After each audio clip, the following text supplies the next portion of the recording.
नमस्कार दोस्तों, BACS academy Indore के ऑनलाइन प्लेटफॉर्म पर मैं संतोष वर्मा आप सभी को पढ़ा रहा हूं भूगोल। और विश्व भूगोल के अंतर्गत मैंने आप लोगों को एशिया महाद्वीप का राजनीतिक मानचित्र और एशिया की जलसंधियाँ, उत्तरी अमेरिका महाद्वीप, इसके अलावा ऑस्ट्रेलिया महाद्वीप के बारे में भी काफ़ी डिटेल में जानकारी मैंने आपको ऑनलाइन प्लेटफॉर्म के माध्यम से दे दी है। ऑफलाइन क्लासेस भी इसी प्रकार से पढ़ाई जाती है।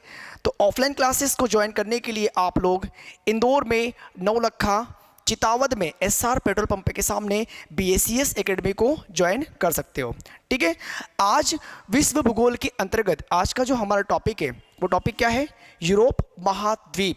और यूरोप महाद्वीप आज बैठे बैठे आप लोग घूम लोगे, यानी कि जहाँ पर भी अपने घर पे आप लोग बैठे होंगे वहाँ से यूरोप महाद्वीप के हर एक देश को मैं आप लोगों को हैंड मैपिंग के द्वारा बनाकर बताने वाला हूँ। इसके अलावा हम लोग ये भी देखेंगे कि यूरोप महाद्वीप से कौन कौन से टॉपिक से किस प्रकार से क्वेश्चन बनते हैं। ठीक है, करें स्टार्ट। ओके, तो यूरोप कॉन्टिनेंट के अंतर्गत सबसे पहले हम लोग राजनीतिक मानचित्र में क्या देखते हैं दोस्तों? सबसे पहले उसके देश देखते हैं, उन देशों की लोकेशंस देखते हैं, उन देशों के आसपास कौन कौन सी जलराशियां हैं, जलसंधियां हैं, पर्वत, पठार, नदियां, मरुस्थल, ओवरऑल चीज़ें हैं। ठीक है, तो सारी हम लोग इसके अंतर्गत भी देखने का प्रयास करेंगे। लेकिन सबसे पहले हम लोग पढ़ेंगे यूरोप महाद्वीप का राजनीतिक मानचित्र। तो मैं पेज यहाँ पर चेंज कर देता हूँ। राजनीतिक मानचित्र में हम लोग स्टार्ट करते हैं देशों से। भाई देश भी तो पता होना चाहिए। अभी हमारे पास पूरा का पूरा एक ब्लैंक स्क्रीन है। अब स्टार्ट कहाँ से करेंगे? तो चलिए स्टार्ट करते हैं।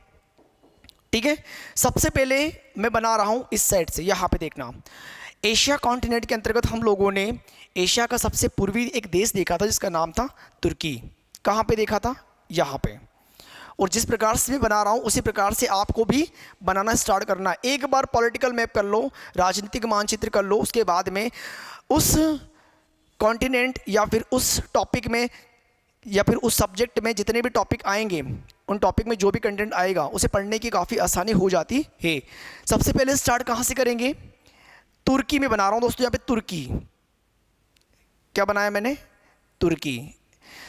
तुर्की बनाया, एशिया के अंतर्गत है।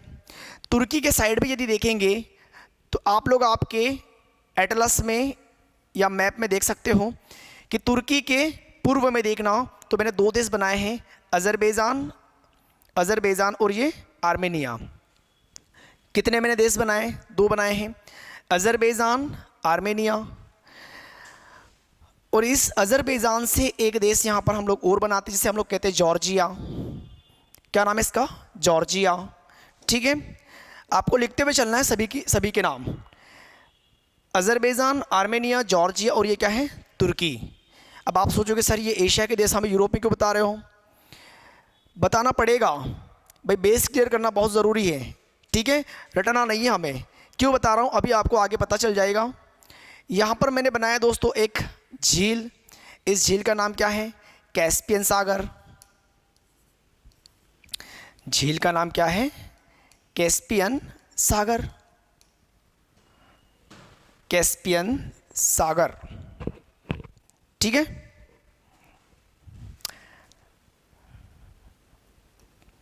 तो ये झील है कैस्पियन सागर, जो विश्व की सबसे बड़ी खारे पानी की झील है।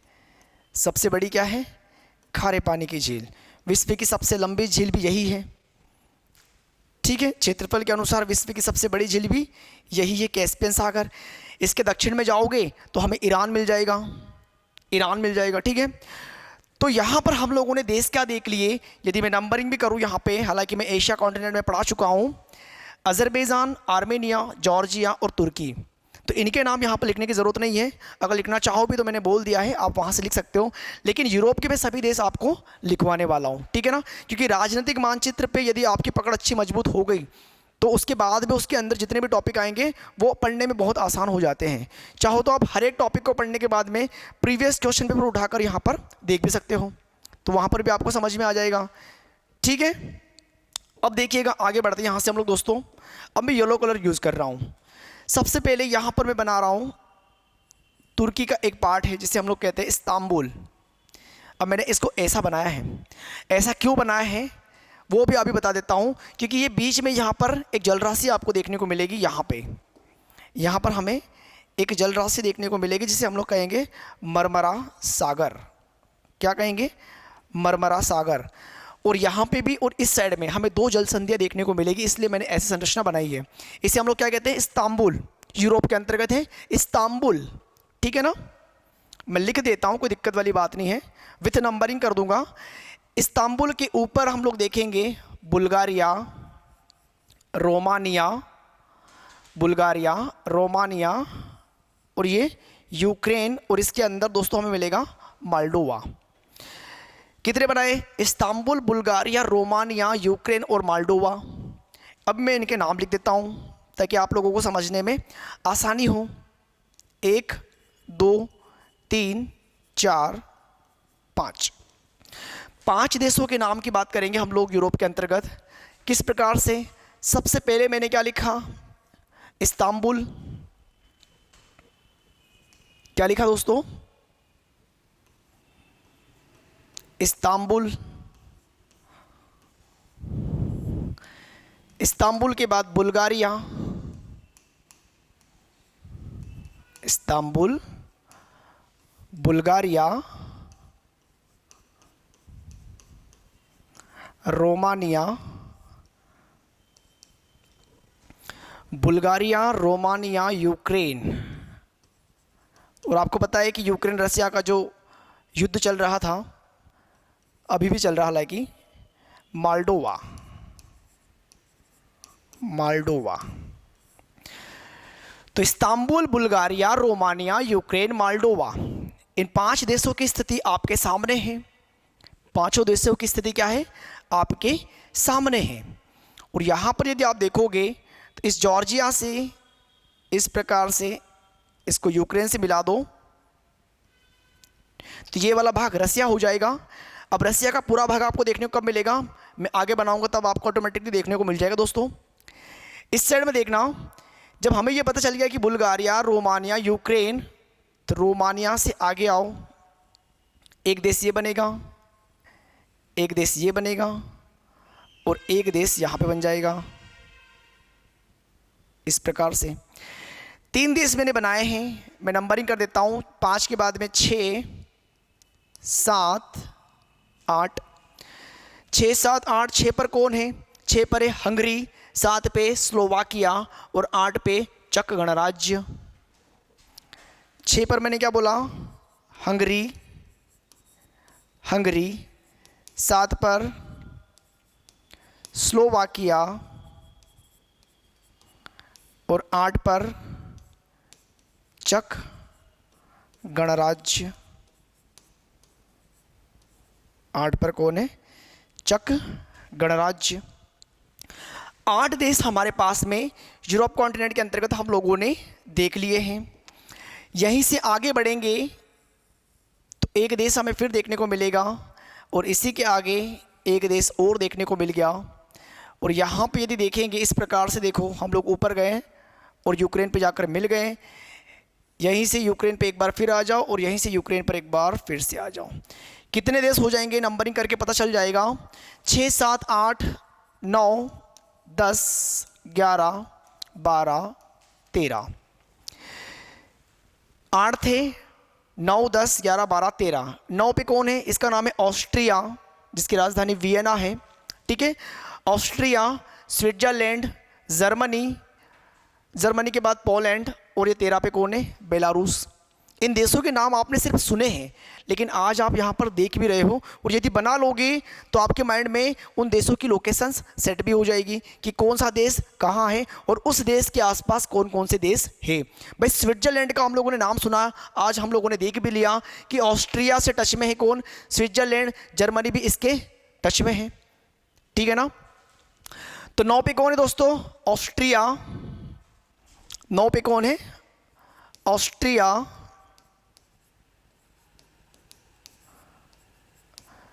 9 पर ऑस्ट्रिया, 10 पे स्विट्जरलैंड,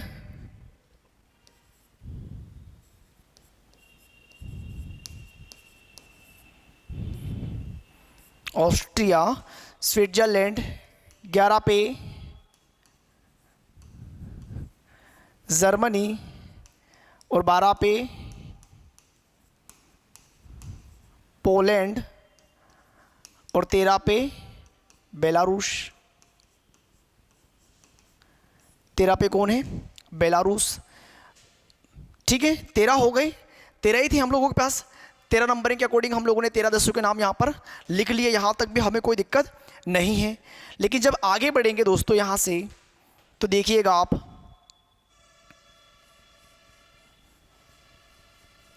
इस प्रकार कंडीशंस हमारे सामने आती है। ठीक है, इसको मैं छोटा सा साइज हम लोग इसका छोटा कर लेते हैं थोड़ा सा। अब ठीक है,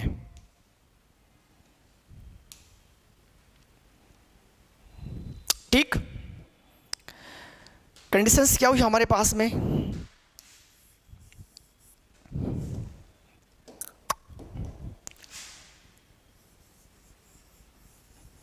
ये स्थिति होती है हमारे पास। ये रसिया वाला पार्ट है। ये कौन सा पार्ट है? रशिया वाला। और यहाँ पे यदि हम लोग देखेंगे तो ये यूराल पर्वत हो जाएगा। ये क्या है? यूराल पर्वत। और ये रूस वाला पार्ट है। यानी कि ये टोटल जो देखोगे आप लोग, ये रूस है। ठीक है, इस साइड में दोस्तों यहाँ पर भी आपको क्या मिलेगा? पानी मिल जाएगा, जिसे हम लोग कहते हैं काला सागर। और देखो यहाँ पे मैं पानी, यहाँ पे भी पानी अंदर, यहाँ पे इस जलीय क्षेत्र को हम लोग कहते हैं अजोव सागर। इस वाले भाग को क्या कहते हैं? अजोव सागर। जल संधियों में पढ़ाऊंगा, यहाँ पर एक जल संधि हमें मिलेगी जिसका नाम है कर्च जल संधि। ठीक है, और ये जो बना रहा हूँ इसे हम लोग कहते हैं काला सागर। भाई ये काला सागर, अजोव सागर और ये मरमरा सागर हो जाएगा। देशों के नाम 13 तक हम लोग देख चुके हैं।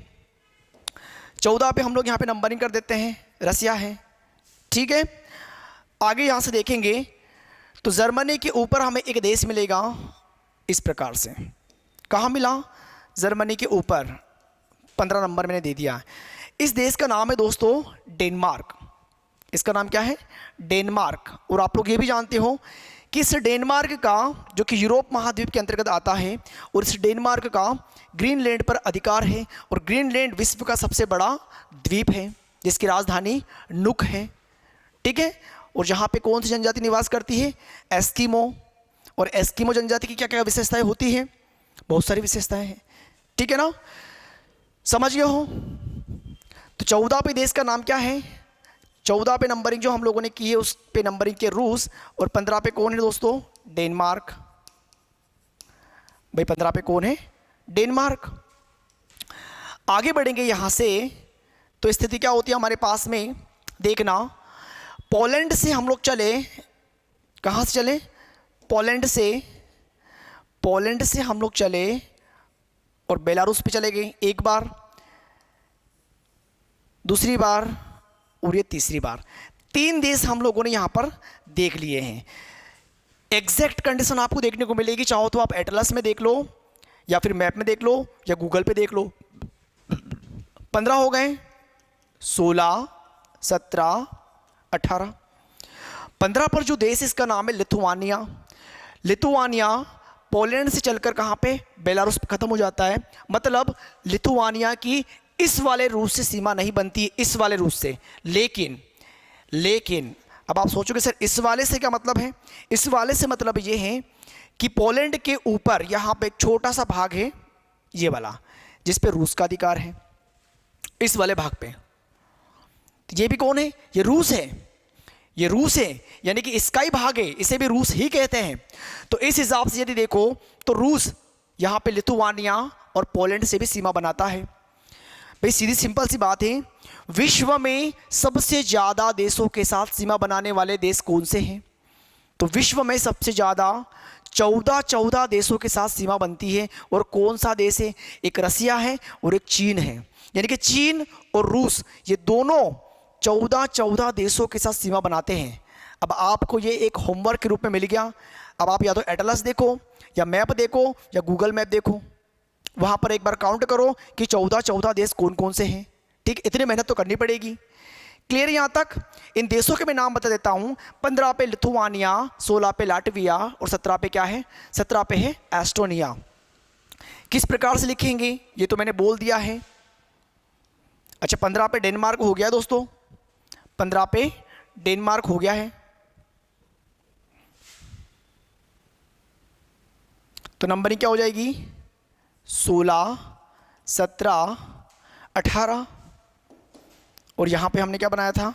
रूस। तो 16, 17, 18 पे हमें नंबरिंग करनी है। किस पे करनी है? 16, 17 और 18 पे। 16 पे कौन है? लिथुआनिया,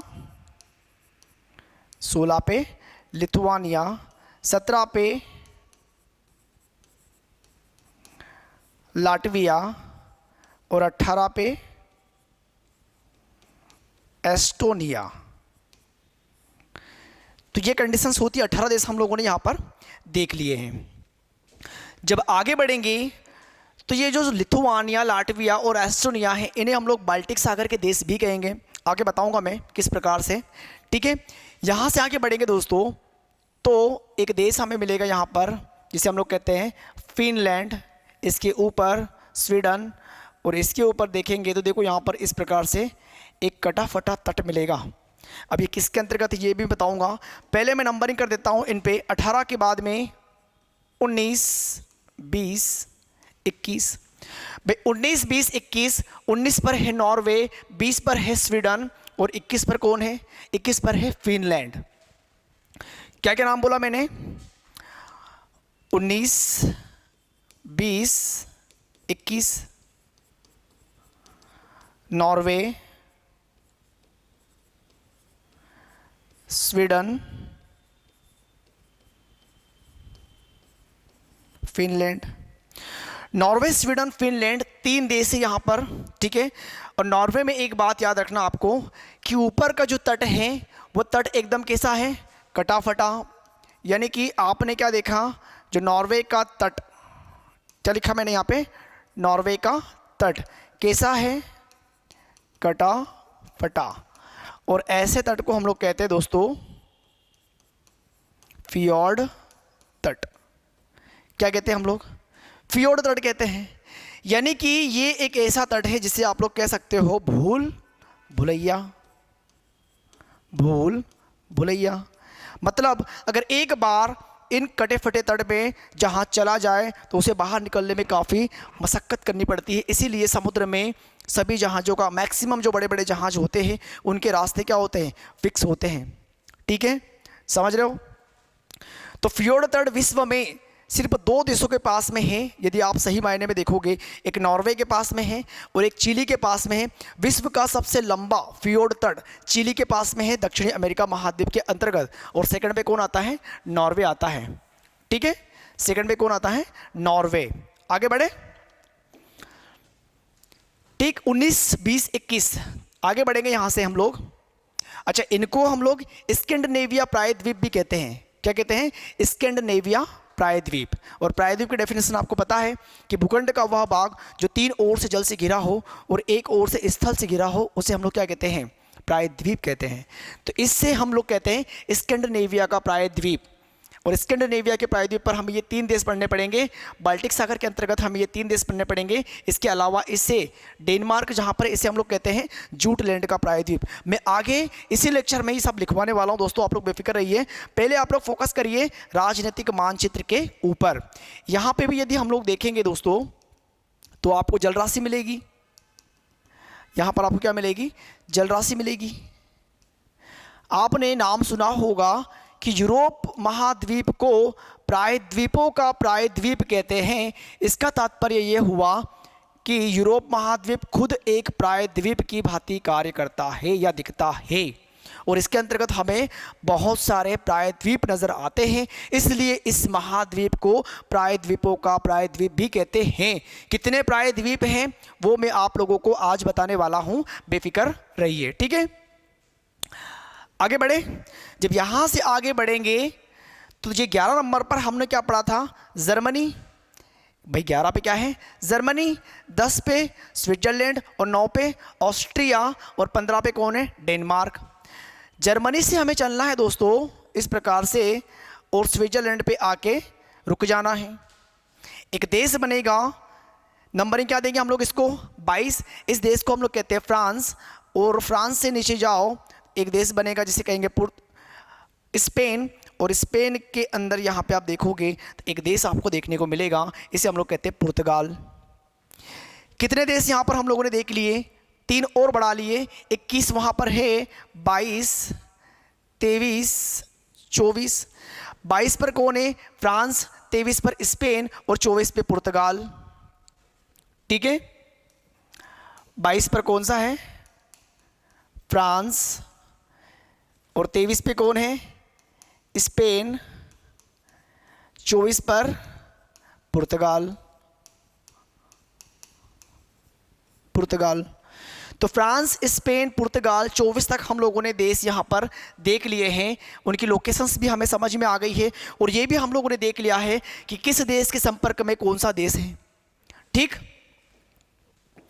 यहाँ से आगे बढ़ेंगे तो देख लीजिएगा कि जर्मनी और फ्रांस, और यहाँ पे एक छोटा सा देश में बना रहा हूँ, 1, 2 और इसके ऊपर एक और बना दिया 3 देश मैंने बनाए हैं। लेकिन इन 3 देशों में जो अंदर वाला देश है जिसे हम लोग कहते हैं लग्जमबर्ग, क्या कहते हैं? लग्जमबर्ग मैं अभी लिखने वाला हूँ। लग्जमबर्ग पूरी तरीके से भू आवेष्टित है। भू आवेष्टित मतलब कि लैंड लॉक कंट्री है, ठीक है ना। इसके ऊपर हमें मिलेगा बेल्जियम और उसके ऊपर मिलेगा नीदरलैंड। तो नंबरिंग हम लोग कर देते हैं, 24 के बाद 25, 26, 27। 25 पे कौन है? लग्जमबर्ग, 26 पे बेल्जियम, 27 पर नीदरलैंड। इन 3 कंट्रीज को हम लोग बेनलक्स भी कहते हैं। 25, 26, 27। 25 पे लग्जमबर्ग,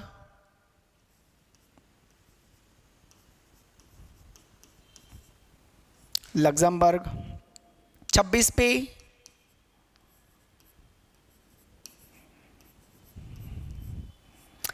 बेल्जियम और 27 पे नीदरलैंड। 27 पे कौन है? नीदरलैंड है। इन तीनों को बेनेलक्स भी कहते हैं। क्या कहते हैं? बेनेलक्स, बताऊंगा, ठीक है ना। या निम्न भूमि के देश भी कहते हैं। उसका भी क्या रीज़न होगा? किसी भी कंट्री को कोई विशेषता देना, उसके पीछे कुछ रीज़न होता है, और अगर वो रीज़न हमें नहीं पता है तो इसका मतलब कि हम उस चीज़ को सिर्फ रट रहे हैं, हमें उसका अर्थ पता नहीं है, ठीक है। तो लग्जमबर्ग, बेल्जियम, नीदरलैंड। जब आगे बढ़ेंगे दोस्तों यहाँ से हम लोग, तो इस साइड में हमें एक आइलैंड मिलेगा, और इस आइलैंड पर हमें 3 देश मिलेंगे। कितने देश? 3। 27, 28, 29, 30। यहाँ तक भी कोई दिक्कत नहीं है भाई। 27 हो गया, 28, 29, 30। 28 पर जो देश है इसका नाम है इंग्लैंड, और 29 पे जो देश है, 28 पर कौन है? इंग्लैंड। 29 पे कौन है? वेल्स। और 30 पर कौन है? स्कॉटलैंड, ठीक है ना। एक ब्रिटिश आइलैंड है ये, नाम पहले हम लोग कर देते हैं। 28, 29, 30। 28 पे कौन है? इंग्लैंड, और 29 पे वेल्स। England, Wales, Scotland.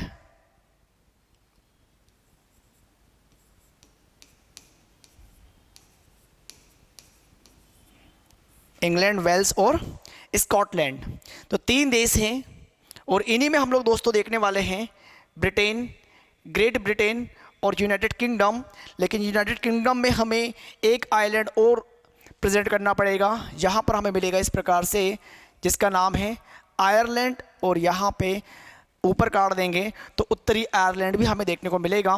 30, 31, क्या लिखा मैंने यहाँ पे? 31, 32। 31 पे क्या मिलेगा? 31 पे आयरलैंड,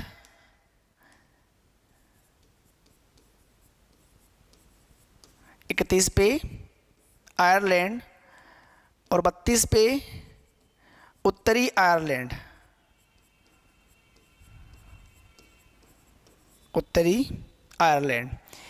इन देशों को हम लोग ब्रिटिश आइल्स भी कहते हैं, ब्रिटिश आइल्स, ठीक है, कभी नाम आप लोगों ने सुना होगा। और ब्रिटिश आइल्स, इनके अंतर्गत ही हमें 3 पार्ट मिलते हैं। कौन कौन से? ब्रिटेन, ग्रेट ब्रिटेन और यूनाइटेड किंगडम। और इनके अंतर्गत कौन कौन से देश आएंगे हम लोग वो भी देखने वाले हैं। सब आज ही देखेंगे, ठीक है, सभी चीज़ें हम लोग आज ही देखने वाले हैं।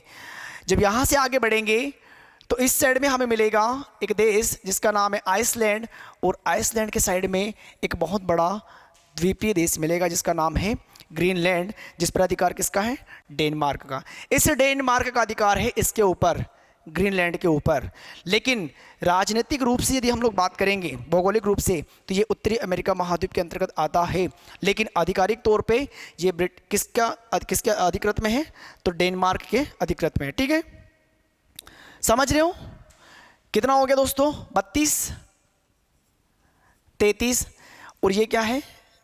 ग्रीनलैंड।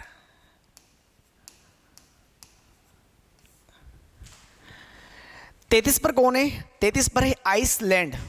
मैं लिख देता हूं, 33 पर कौन है? आइसलैंड।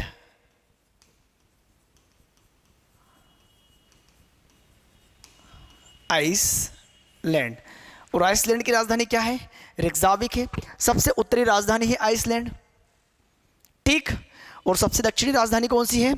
वेलिंगटन मिलेगी, जो कि न्यूजीलैंड के अंतर्गत है, उत्तरी द्वीप में, जो समुद्र के तट पे है। मैं आपको ऑस्ट्रेलिया में बता चुका हूँ वो चीज़ें। आगे देखना, जब यहाँ से आगे बढ़ेंगे, इस साइड का हमारा सारा का सारा काम हो चुका है। अब इस साइड में देख लो, यहाँ पर एक देश मिलेगा हमें इस प्रकार से। नंबरिंग क्या हो जाएगी? 33, 33 हो चुका है ना, 34, 34। इस देश का नाम है स्लोवेनिया। क्या नाम है देश का? स्लोवेनिया।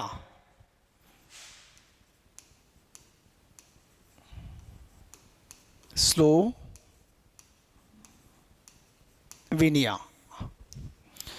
पहले हम लोगों ने स्लोवाकिया देखा था, 7 नंबर पे स्लोवाकिया, और 34 पे क्या आ गया? स्लोवेनिया। स्लोवेनिया के बाद यदि हम लोग देखें तो यहाँ पर एक देश मिलेगा आपको इस प्रकार से, यानी कि 6 पर कौन है? हंगरी। 6 पर हंगरी। वहाँ से हम लोग चल के आए, कहाँ पे आ गए? बुल्गारिया पे। नंबरिंग क्या हो जाएगी? 35। देश का नाम सर्बिया, 35। देश का नाम क्या है? सर्बिया। सर्बिया हो गया है। सर्बिया के आगे चलेंगे, 34 हमारा हो चुका है। इसके बाद में यहाँ पर एक देश आएगा, इस देश का नाम है दोस्तों क्रोएशिया, 36। 36 पर कौन है? क्रोएशिया।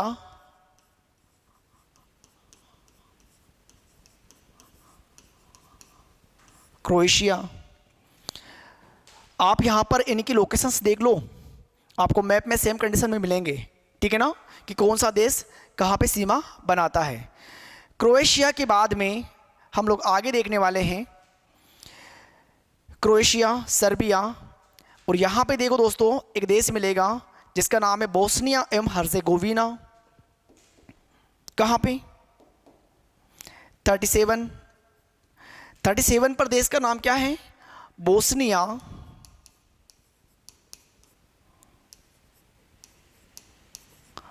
बोस्निया एवं हर्जेगोविना।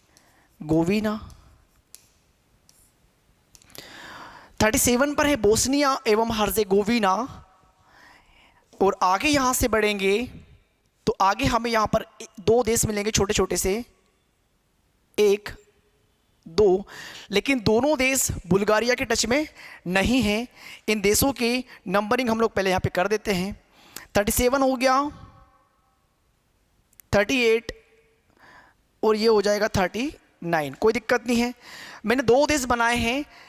जो 39 वाला देश है इसकी सीमा बुल्गारिया से नहीं लगती है। 38 पर है, 38 पे मॉन्टेनिग्रो 38 पर कौन है दोस्तों? मॉन्टेनिग्रो, आप देख लीजिएगा वहां पे, मॉन्टेनिग्रो। और 39 पर है कोसोवो। 39 पर कौन है? कोसोवो। ठीक है भाई, 38 पर मॉन्टेनिग्रो और 39 पर कोसोवो। और यहां पे देखोगे इस साइड में, तो यहां पर आपको दोस्तों मिलेगा मैसेडोनिया, इस प्रकार से। क्या नाम है इसका? मैसेडोनिया। 40 पे, 40 पे जो देश मिला उसका नाम क्या है? मैसेडोनिया। मैसेडोनिया। 40 पर हमें मिल गया मैसेडोनिया। और यहां से हम लोग बढ़ेंगे तो इस साइड में हमें एक देश मिल जाएगा जिसका नाम है ग्रीस। इस कंडीशन में हमें एक देश मिलेगा ग्रीस, और यहां पे एक देश मिलेगा अल्बानिया। ठीक है, यानी कि 40, 41, 42। 41 पर देश कौन सा है? अल्बानिया। और 42 पे देश कौन सा है? ग्रीस। 41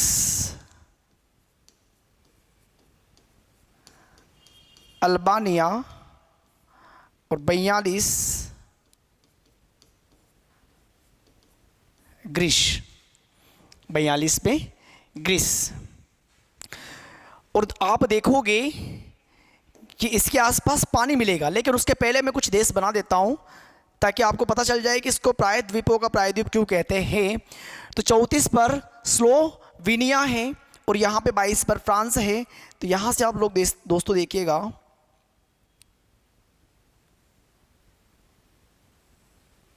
इस प्रकार की कंडीशन में एक देश आपको देखने को मिलेगा। आप मैप पे या गूगल पे देख लीजिएगा। इस देश को हम लोग कहते हैं इटली। इटली इस प्रकार से बना हुआ है।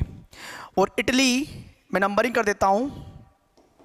क्या नंबर हो जाएगा 42 के बाद में? ये 43, 43, 43 यहाँ पे लिख दूँ 43 इटली, जिसकी राजधानी रोम है। ठीक है ना। और इस इटली के अंदर आपको एक और देश मिलेगा छोटा सा, ये रहा। नंबरिंग हम लोग कर देंगे 44।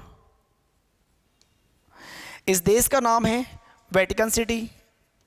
44 वेटिकन सिटी। Vatican city. और वेटिकन सिटी विश्व का सबसे छोटा देश है, जिसका एरिया यदि बात करें तो 0.44 वर्ग किलोमीटर है और पॉपुलेशन 1000 के अकॉर्डिंग है या समथिंग है। ठीक है, जो इटली के अंदर है, एक लैंड लॉक कंट्री है वेटिकन सिटी। यहाँ पे देखोगे तो एक और देश मिलेगा यूरोप के अंतर्गत, जिसकी नंबरिंग हम लोग करेंगे 45। मैं यहाँ नंबरिंग कर देता हूँ, कोई दिक्कत वाली बात नहीं है। 45। इस देश का नाम है मोनाको। देश का नाम क्या है? मोनाको। मोनाको 45 पर। ये दूसरा सबसे छोटा देश है विश्व में, मोनाको। और ये पहले पे कौन है? Vatican city. इस साइड में यहाँ पे देखोगे दोस्तों तो एक द्वीप आपको देखने को मिलेगा जिसे हम लोग कहेंगे सिसिली। और यहाँ पे हम लोग दो द्वीप देखेंगे। ऊपर वाले का नाम है कॉर्सिका और नीचे वाले का नाम है सार्डिनिया। इनके बीच में हमें जल संधियाँ देखने को मिलेगी। इनके बीच में हमें क्या मिलेगी? जल संधियाँ देखने को मिलेगी। यानी कि यदि आप सही मायने में इसको देखो, इस मैप को, तो पहले तो मैं इसके साइज़ को थोड़ा सा छोटा कर देता हूँ ताकि प्रॉपर तरीके से आप उसको समझ पाओ, क्योंकि एक्यूरेसी को देखना और पढ़ना फ़ायदेमंद चीज़ होती है सभी एग्ज़ाम्स के लिए।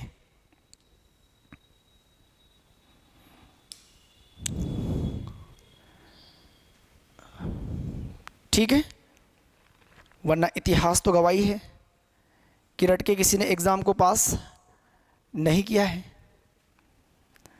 ठीक, तो ये कंडीशंस है हमारे सामने। अब मेरा मेन मोटो क्या है बताने का, अब उसको एक बार देख लो। यहाँ पे यदि आप देखोगे दोस्तों इस साइड में, तो हम लोग जानते हैं कि एशिया महाद्वीप है इस साइड में, और यहाँ पे यदि देखें तो हमें क्या मिलेगा? अफ्रीका।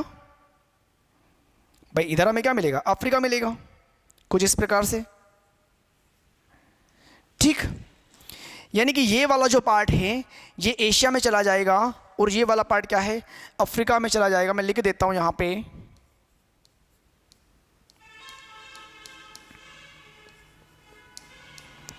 अफ्रीका, और ये वाला एशिया, और ऊपर का जितना भी भाग बचा हुआ है वो सब क्या है? यूरोप है। अगर यहाँ पर भी आप देखोगे तो आपको जल राशि नजर आएगी जिसे हम लोग कहते हैं भूमध्य सागर। भाई इसे हम लोग क्या कहते हैं? भूमध्य सागर। अब देखो इस भूमध्य सागर का जो जल है, यदि आप देख रहे होंगे तो इस भूमध्य सागर का जल कहाँ पे जा रहा है? इस प्रकार से टच होके इधर से होते हुए ये काला सागर, अजोर सागर, तो सभी चीज़ों को कवर्ड कर रहा है। यहाँ पे भी आप देखोगे इस साइड में भी इटली भी क्या है? इटली भी एक प्रायद्वीप की तरह है। ये यहाँ तक पानी है।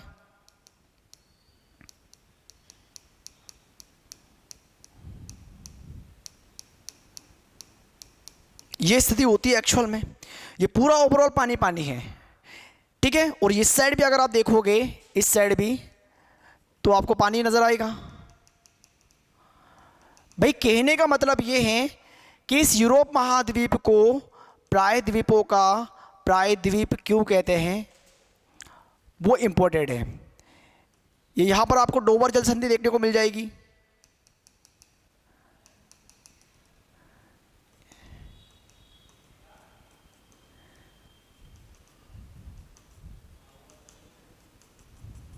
ये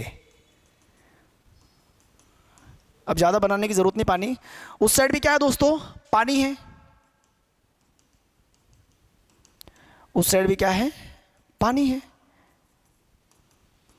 ये और ये ग्रीनलैंड के आसपास ही पानी है, उत्तर में पानी है। इस साइड में टोटली क्या है? पानी है।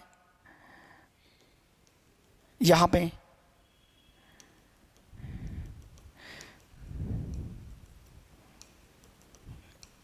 टोटल ये वाटर है।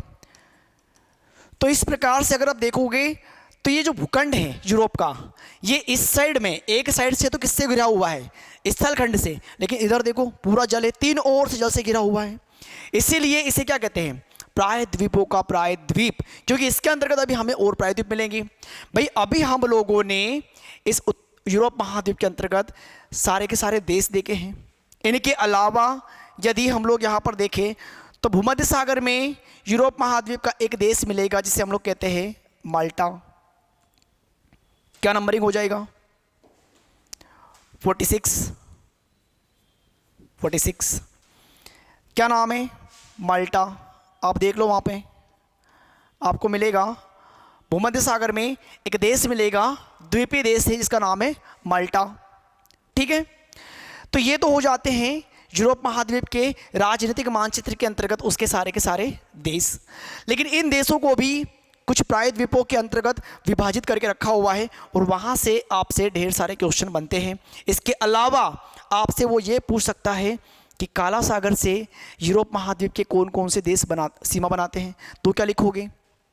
समझ रहे हो, मैं काला सागर से बात कर रहा हूँ कि किस काला सागर से यूरोप महाद्वीप के कौन कौन से देश सीमा बनाते हैं। तो पहली हेडिंग यदि मैं लिखना चाहूँ यहाँ पे दोस्तों, तो मैंने यहाँ पे लिख दिया काला सागर से, काला सागर से सीमा बनाने वाले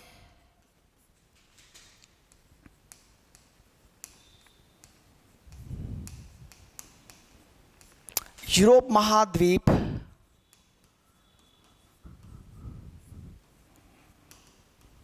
के देश, काला सागर से सीमा बनाने वाले यूरोप महाद्वीप के देश कौन कौन से हैं, यहीं पर आप लोग एक बार देख लो।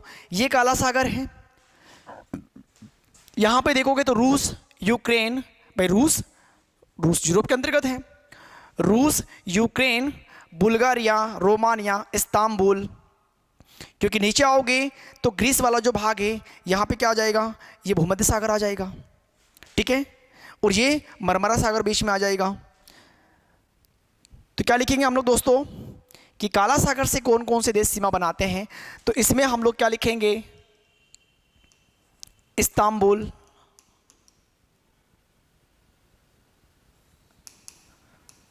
Istanbul,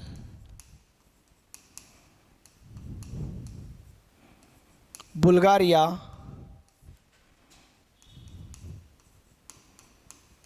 Romania, Istanbul, Bulgaria, Romania, Ukraine और रूस। तो ये किसके अंतर्गत बात हुई है, काला सागर से सीमा बनाने वाले यूरोप महाद्वीप के देश। लेकिन यदि हमारे पास में बात आती है कि भूमध्य सागर से सीमा बनाने वाले देश कौन कौन से हो जाएंगे, तो देखो दोस्तों, ये जितने भी मैंने नंबरिंग यहाँ पर की है, इन नंबरिंग्स के अकॉर्डिंग मैंने यहाँ पर देशों के नाम भी लिखे हुए हैं। तो इतनी मेहनत तो यदि आपको पढ़ना है तो करनी पड़ेगी, क्योंकि बिना मेहनत किए आप किसी भी एग्ज़ाम को क्वालिफाई वैसे भी नहीं कर पाओगे। ना तो कोई शॉर्टकट होता है, ना कोई ट्रिक होती है, सिर्फ मेहनत होती है किसी भी एग्ज़ाम के लिए। तो भूमध्य सागर सीमा बनाने वाले देश में ये सारे के सारे देश आ जाएंगे, ठीक है। मैं हेडिंग जरूर लिख देता हूँ कि आपको क्या क्या पढ़ना है। यहाँ पे हेडिंग में क्या लिखेंगे हम लोग, भूमध्य सागर से, ये फर्स्ट हो गया, सेकंड भूमध्य सागर से सीमा बनाने वाले देश। तो ये वाली हेडिंग्स आपको कवर करनी है यहाँ पे कि भूमध्य सागर से सीमा बनाने वाले देश कौन कौन से हो जाएंगे। तो यदि भूमध्य सागर को आप देखोगे तो यहाँ पर इस्तांबुल, ग्रीस, अल्बानिया, इटली, ठीक है। इसके अलावा यदि देखोगे तो पुर्तगाल, और यहाँ पे देखोगे तो ये स्पेन, और इस साइड में देखोगे तो क्रोएशिया, स्लोवेनिया के बाद में यहाँ पर सर्बिया के साइड में बोस्निया एवं हर्जेगोविना। तो ये देश हैं जो कि भूमध्य सागर से क्या बनाते हैं, सीमा बनाते हैं, ठीक। इसके अलावा जो नेक्स्ट हेडिंग हमारे पास में आती है वो आती है बाल्टिक सागर के देश, यानी कि यूरोप महाद्वीप के अंतर्गत आपके पास में एक डायरेक्ट क्वेश्चन आता है। अभी देखो राजनीतिक मानचित्र की बात हो रही है, बाल्टिक सागर के देश किसे कहते हैं, या बाल्टिक सागर के देश। और बाल्टिक सागर के देश में 3 देशों को शामिल किया गया है, जिसमें लिथुआनिया,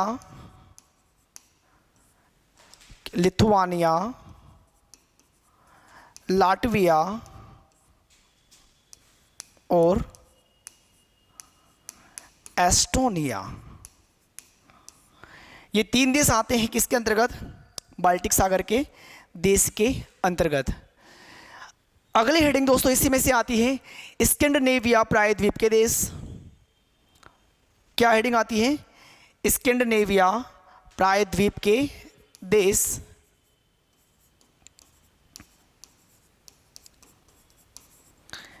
स्कैंडिनेविया प्रायद्वीप के देश, यानी कि स्कैंडिनेविया प्रायद्वीप के ऊपर कितने देशों को सम्मिलित किया गया है। तो यहाँ पर आपको याद रखना पड़ेगा नॉर्वे,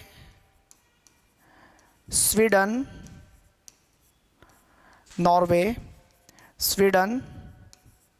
फिनलैंड, नॉर्वे, स्वीडन और फिनलैंड। तो स्कैंडिनेविया प्रायद्वीप के अंतर्गत हमें ये 3 देश याद रखने पड़ेंगे। और इसी में एक चीज़ और आती है स्कैंडिनेवियाई कंट्री, स्कैंडिनेवियाई देश। और स्कैंडिनेवियाई देश में कुल 5 देश आएंगे, जिसमें Norway, Sweden, Finland Norway, Sweden, Finland, Denmark और आइसलैंड है दोस्तों।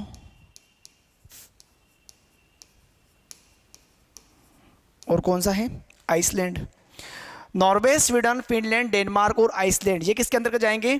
स्कैंडिनेवियाई देश के अंतर्गत। स्कैंडिनेविया प्रायद्वीप की यदि बात होगी तो उसके अंतर्गत कितने हैं? 5 देश हैं।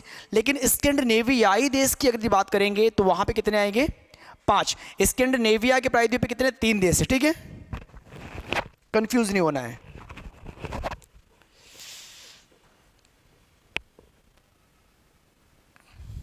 समझ रहे हो?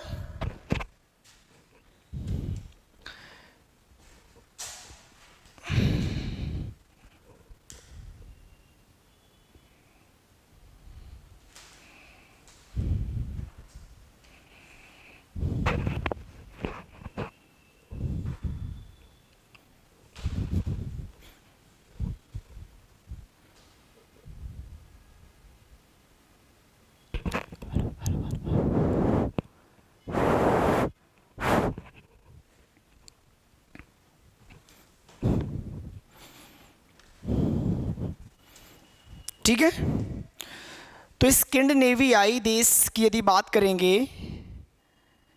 तो 5 देश, और स्कैंडिनेविया प्रायद्वीप के अंतर्गत कितने हैं? 3 देश।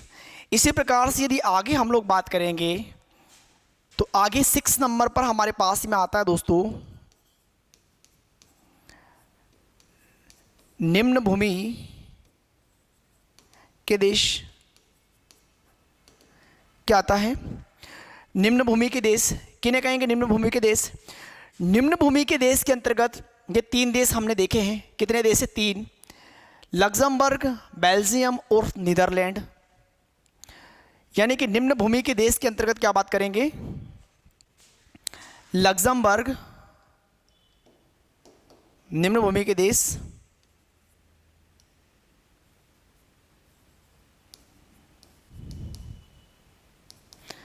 Luxembourg, Belgium,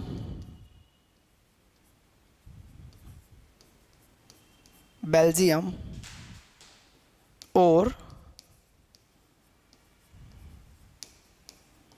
Netherlands. तो ये 3 देश किसके अंतर्गत आएंगे? निम्न भूमि के देश के अंतर्गत। एक्चुअली में इनको निम्न भूमि के देश क्यों कहते हैं? क्योंकि ये देश दोस्तों क्षेत्रफल में इतने छोटे हैं कि इनके पास भी कृषि करने के लिए पर्याप्त भूमि नहीं है। इन लोगों ने क्या किया कि कृषि योग्य भूमि को प्राप्त करने के लिए इन्होंने समुद्र के किनारे जाकर, यानी कि समुद्र से क्योंकि चूंकि इनके आसपास तट पे क्या है? समुद्र है, तो इन्होंने समुद्र से कुछ दूरी पर जाकर एक दीवार बना दी, और दीवार बनाने के परिणाम स्वरूप इन्होंने दीवार के अंदर वाले पानी को लिफ्ट करके बाहर फेंक दिया, समुद्र में फेंक दिया। तो वो जो खाली ज़मीन इनको मिली है वो ज़मीन समुद्र से हम लोगों ने प्राप्त की है। तो स्थल खंडों की तुलना में वहाँ की जो ज़मीन रहेगी वो कैसी रहेगी? निचली रहेगी। इसीलिए इन्हें निम्न भूमि के देश कहते हैं। किन्हें? लग्जमबर्ग, बेल्जियम और नीदरलैंड। फिर यहाँ से बात आती है जूटलैंड प्रायद्वीप। यहाँ से क्या बात आती है? जूटलैंड प्रायद्वीप 7 नंबर पे।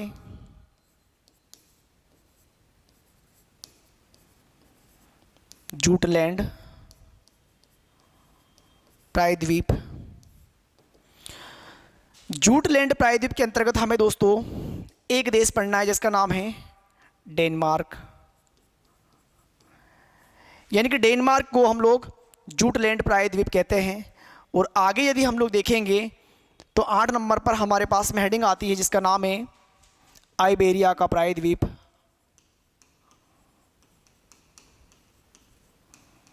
आइबेरिया का प्रायद्वीप। आइबेरिया के प्रायद्वीप की यदि हम लोग बात करेंगे तो आइबेरिया के प्रायद्वीप में हमें 2 देश पढ़ना है, एक स्पेन और एक पुर्तगाल।